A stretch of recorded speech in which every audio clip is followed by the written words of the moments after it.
সেই দিন মহা মিছিল হবে এবং শেষে তীব্র প্রতিবাদ জানিয়ে অকাপ সংশোধনী বিল যে পাস হয়েছে তার তীব্র প্রতিবাদ জানিয়ে আলোচনা হবে ইনশাআল্লাহ। দেখুন, মুসলিম ভাইয়েরা সম্প্রীতি মনা, অমুসলিম ভাইয়েরাও আমাদের পাশে আছে। কোটি কোটি ভাইরা রয়েছে, আদিবাসী দলিতরা, খ্রিস্টান এবং বৌদ্ধ জৈন, তারাও পথে নেমেছে। তারা জানে যে এই মোদী সরকার একটা ধোঁকাবাজ, একটা মুসলিম বিদ্বেষী, সংখ্যালঘু বিদ্বেষী সরকার। যদি এরা নিজেদের এজেন্ডায় সফল হয়ে যায়, মুসলমানদেরকে যদি এরা কুপকার করতে পারে, তাহলে শিখ ভাইয়েরাও জানে, খ্রিস্টান ভাইয়েরাও জানে যে আমাদের অস্তিত্ব বিপন্ন হবেই। তাই তারা বুঝে, খ্রিস্টান ভাইরা এবং শিখ ভাইরা, জৈন ভাইরা, তারাও ওয়াকফ বিলের বিরোধিতায় তারা আমাদের সঙ্গ দিয়েছে, পথে নেমেছে। তাই মুর্শিদাবাদ জমিয়ত উলামা মনে করে, পার্লামেন্টে যে সমস্ত দল, যে সমস্ত এমপিগুলি আমাদের পক্ষে ওয়াকফ বিলের বিরোধিতা করেছে, তাদেরকে আন্তরিকভাবে আমরা ধন্যবাদ জানাই, শুকরিয়া জানাই।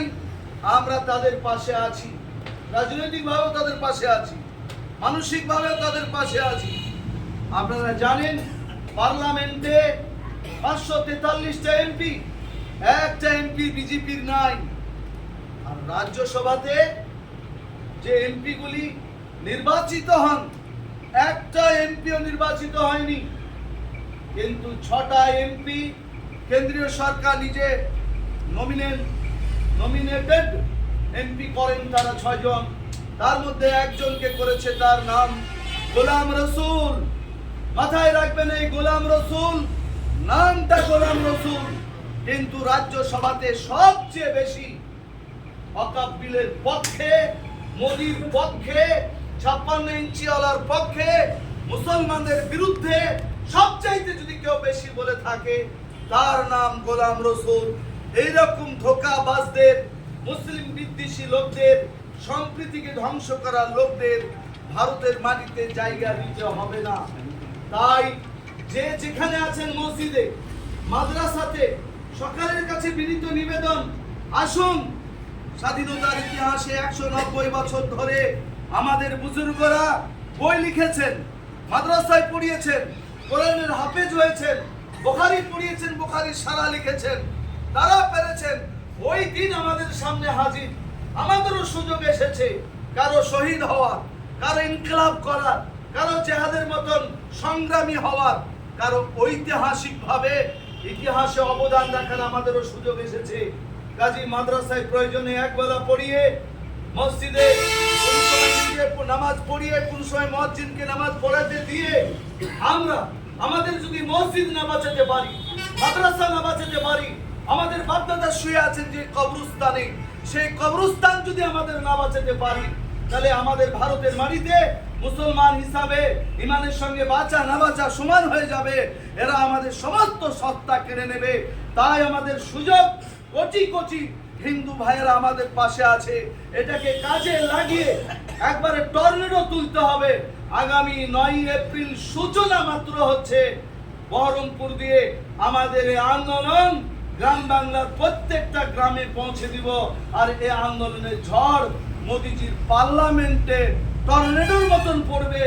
আজ 2 কোটি শিখ ভাইয়েরা, তারা যদি আন্দোলন করে কৃষি আইনকে বাতিল করাতে পারে, তা আমরা 25-30 কোটি মুসলিম, তার সঙ্গে কোটি কোটি মুসলমান ভাইদের সমর্থনে আমরাও ইনশাআল্লাহ কানুনের বিরুদ্ধে প্রতিবাদ জানিয়ে মোদিকে তার মাথা নত করতে আমরা বাধ্য করব। এই শপথ আজকে আমরা 2025 সালের এপ্রিল মাসের 6 তারিখে আমরা এই প্রতিজ্ঞা করলাম। যতদিন পর্যন্ত বুজুর্গরা আমাদের যে পরামর্শ দেবে, সদা সর্বদা সাদা পাগড়ি নিয়ে, সাদা রুমাল নিয়ে, সাদা জামা নিয়ে আমরা যে কোনো আন্দোলনের জন্য আমরা তৈরি থাকবো ইনশাআল্লাহ। জেলাবাসীর কাছে বিনীত নিবেদন, আগামী 9 এপ্রিল আমাদের প্রথম টেস্টিং হবে, সূচনা দিয়ে আমরা কেমন করতে পারছি।